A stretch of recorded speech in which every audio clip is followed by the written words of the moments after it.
As always, over to you to start for today. I've always been a big believer that whenever you try to make changes in life, forces outside of your control will do everything possible to keep you from doing that. And the last 2 weeks have been absolute proof that I believe I am absolutely correct. To say the last 2 weeks were speed bumpy would be an understatement. However, it is really nice to be able to sit here and define the last 2 weeks as speed bumpy instead of roadblocky or dead endy or whatever disastrous phrase that we might have said however many weeks ago that it was 10 weeks ago, 8 weeks ago. Has it been that long? Man, I 6 weeks, man. 6 weeks. It's been only 6 weeks.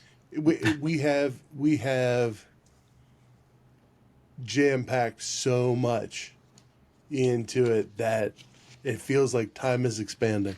As tough it has been, feel anchored in a lot of the techniques and processes that we have talked about, how we put in place. While I feel the stress and the pressure of everything, I don't feel the spiraling and out of control.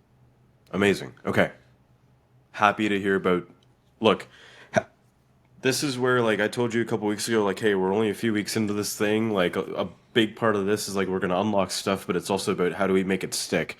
And sometimes time and more reps is just what helps things stick, right? And now we have more evidence and more speed bumps, and it's just building this database in our head that, like, what we're landing on is sticking because you're using it in real life, in your business, the past few weeks to deal with speed bumps. I would love to explore today some of the this weird phenomenon that I am experiencing.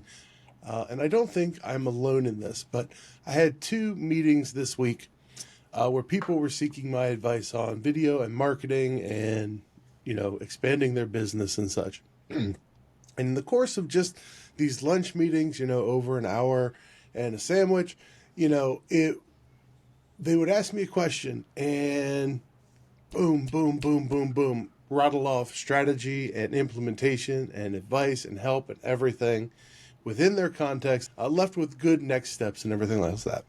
And in both of those situations, I went out and I sat in my car for like 30 minutes trying to figure out why I can't do the same thing for myself. I find it over and over again whenever the context is outside of me, I'm super able to provide what that person is looking for. Flip the script, I seem extremely unable to do it for myself and my business. So I would love to try to explore some of that today if you are game. Definitely a game. I want to make sure I heard you.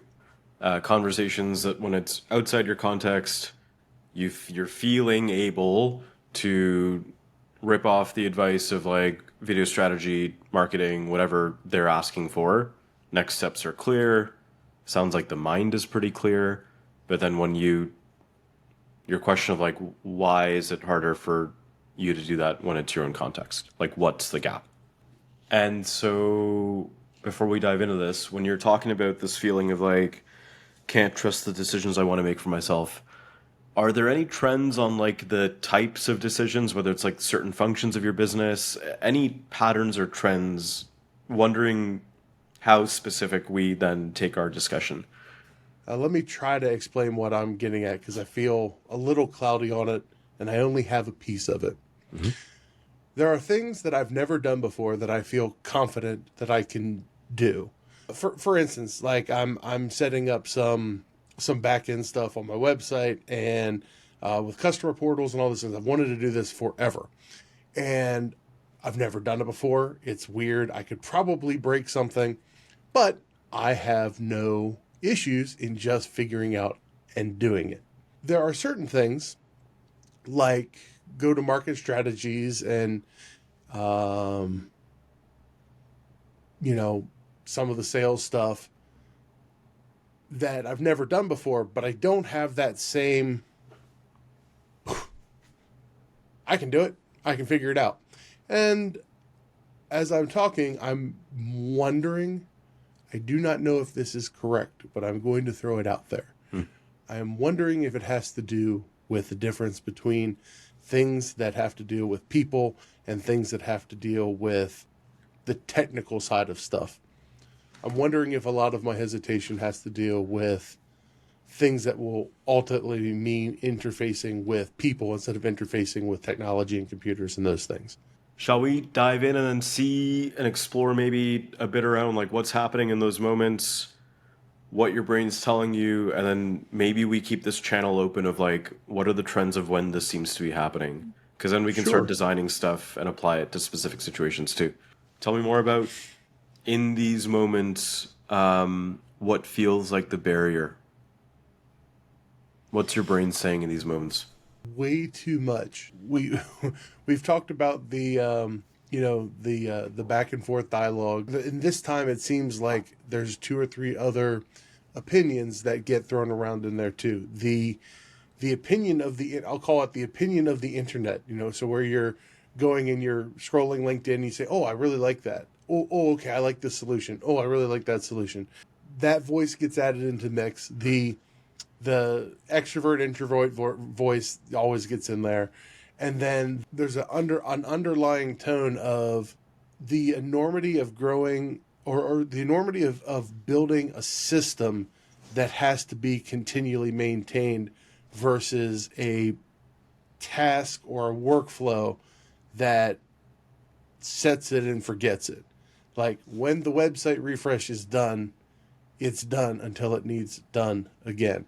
When the customer portal is done, it is done until a refresh is needed.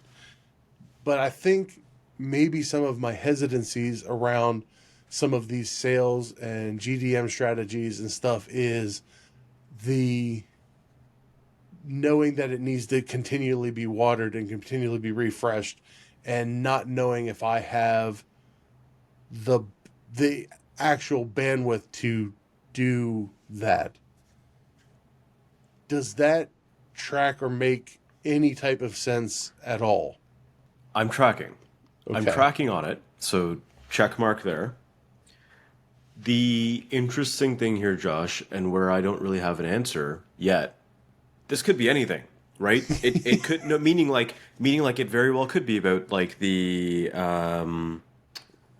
building systems that need to be maintained versus setting it and forgetting it, and that could be a bandwidth thing, right? Mm-hmm. It could very well be a dealing with people versus dealing with technical and more of a comfort thing. You've told me about like Yeah. introvert and I don't know if Yeah. that's even part of it, right? It could Yep. be that.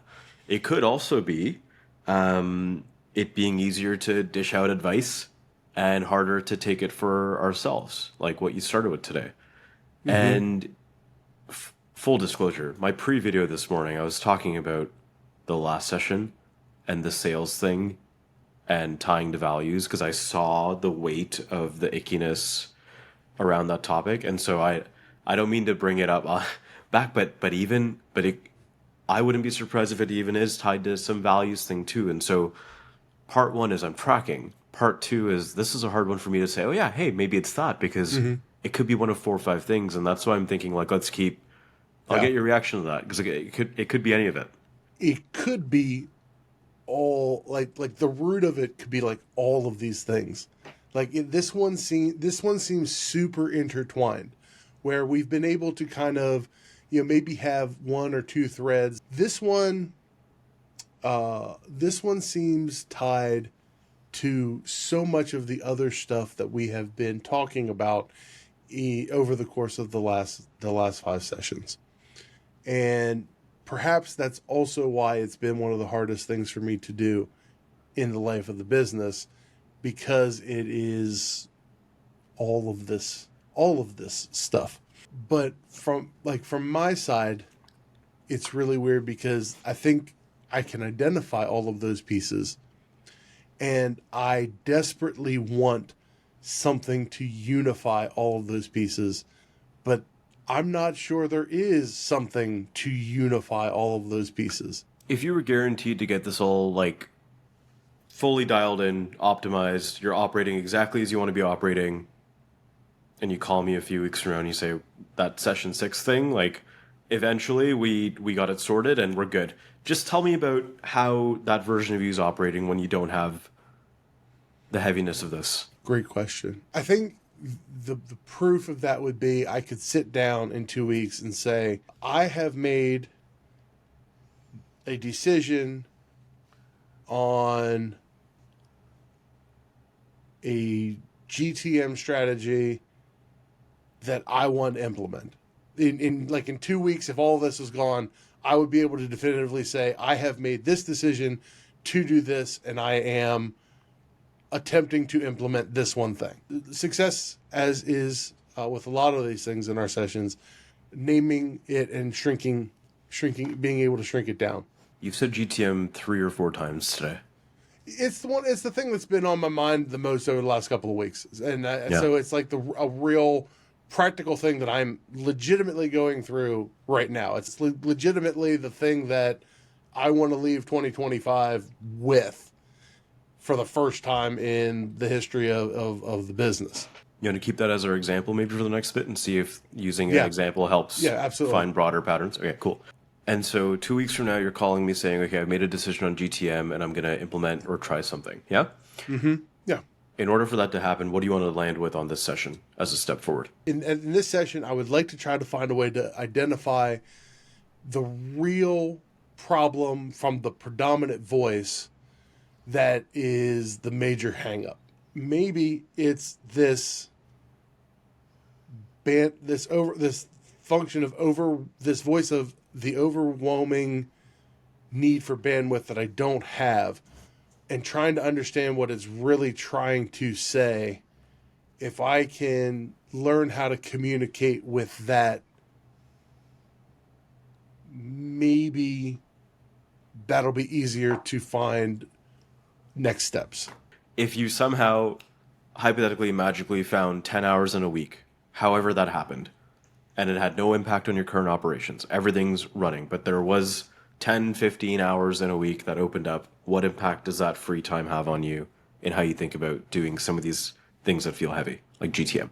I'd certainly have the time, but I would also immediately I'm smacking into those other bolts that we're talking about. Like, I've got more time to research and tinker, maybe, tinker the strategies and, implement and, try to find it. But, I'm still like, even as you say that, it's like immediately some of those other bolts begin to come up. What does that say to you then about the likelihood that this is about bandwidth? I would say that it's a piece, but it's not the piece. The last bolt that would be able to be taken off, because you're right. There are ways to buy back time and find time. Every one of us will prioritize what is actually important to us on the fundamental level.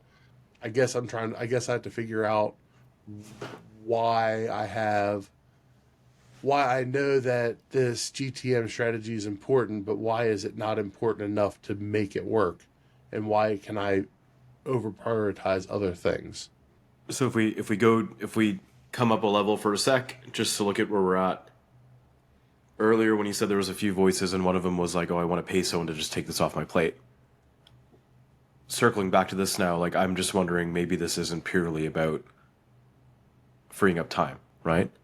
It might not be about just offloading stuff, because as you're saying, like even if I had 10 hours a week, the other stuff is still there, right? And that's why I've hesitated to just go into the question of, hey, Josh, what can we do to free up 10 hours a week? Because I have a feeling that that's not going to be the answer. You know me enough to know that I am very like, if I can understand the big overarching theoretical thing of it all, then application and stuff can definitely follow. And I think maybe the biggest thing that I'm missing is the big theoretical overview explained in a way that I can apply my value system to. Right? So it's just like nuts and bolts, nuts and bolts, nuts and bolts, nuts and bolts. Da da da da. This piece, this piece, this piece, this piece, this piece. Okay, cool. Those pieces are fine. What's the quintessence, right? That the Greek thing where there were four essences of life, but the fifth essence is what tied everything together. I'm searching for the quintessence of what a GTM strategy would mean for me, and are all the pieces, but I can't get it tied together, and I can't understand it, and therefore it's like it Mm-hmm. remains a mystery shrouded in an enigma and all those, all that stuff.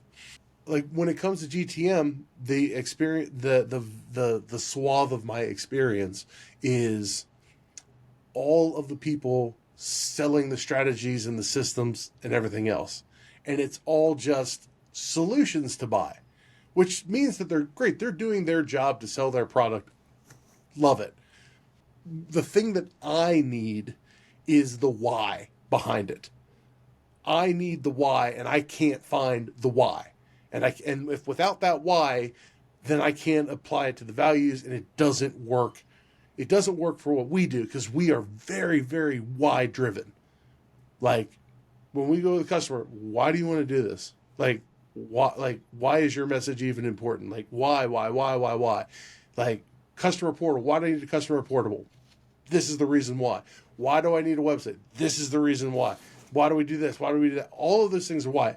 When it comes to the GTM strategy, I have all the hows, zero of the why, and it's a block. I can't get past that because I can't grasp anything on that why. Well, and hey, that's a great thing for us to note, right? Like even for Sure. you going forward, there's going to be other areas in your business and your life where like you might be faced with a bunch of information on the how, and Mm-hmm. it might be just really useful for us to know in our minds, hey, when we're thrown with a bunch of how stuff, we got to make sure that we can level up and ask the why question and feel clear there. Whether we're talking GTM, whether we're talking about other areas, like that's a good thing for us to know going forward. So the why is really important. Two questions, and maybe a little rapid fire. First one, we've talked GTM strategy. You Mm-hmm. came in telling me about there's a bunch of areas where it feels heavy. We took GTM as the example. Based on the track we're going down right now, does this seem to track with the other examples too? This whole why versus how piece? Initially, yes, and I'm just trying to run Take your a time. Yeah, yeah. verification, but it feels that way. Yes, knowing the why helps me prioritize what's important. Without the why, I have a hard time prioritizing. And I know that one is very theoretical and one is very practical, but to me, those two things get tied together. If you were to say, Josh, put a schedule out in front of you, all the things that you know the why behind, and I need you to put them on your calendar in order of what's important. Cool. Boom, boom, boom, boom, boom, boom, boom, boom, boom, boom. Okay, Josh, I need you to do the same thing with all the things that you don't quite have the understand why, but you know that they're important, and put those in the calendar.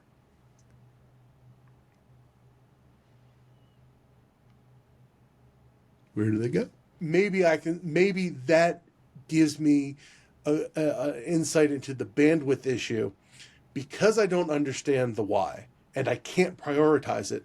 The bandwidth required for it is up in the air, and I can't adequately plan for how much bandwidth I need. All the other why things, I know how much bandwidth it takes. I know where to prioritize it. All these things, I can put it in there. Cool. But if I don't understand the why behind things, then I'm going to be less likely to delegate the bandwidth resources to do it. And that leads to the block of not being able to put them in a calendar, make the decisions, pick the strategy, and tie with it. Is that checking out for you? It is. That's what checks out, yes. That sounds like it ties together a bunch of pieces that we didn't really know how they tied together 25 Yes. minutes ago. Okay. Yes. So then, hypothetically, in our last 10 minutes, if we were to design a system that gets you the best chances at uncovering the whys behind these areas, what impact does that have on the rest of the flow? Then the stuff gets on the calendar, and then we get to chip away at the process. Then it's the okay, let's try it. Let's implement this here. Let's put this in and play with it and refine it here and refine it there. Where I feel like I feel like I'm working backwards. It's like, let's find a thing, retrofit it to your time, and then maybe we'll discover the why it's important later. So it's almost like when it comes to these things, I'm working very counterintuitively than I've done everything else in my business, which is probably why it always gets pushed away and it gets pushed off and it gets pushed off and it gets pushed off. I want to land on just your key insights that you've taken out and a couple actions here. Sure. What stands out from the past hour? Being able to identify and say out loud how important the why is to prioritize things, to help prioritize actions is good. And maybe that will allow me to improve and make my current planning even more efficient. So I see a benefit to that, not just from conquering the unknown bad stuff, but to making the good stuff even better. Okay. And any actions you want to take going forward in our last minute?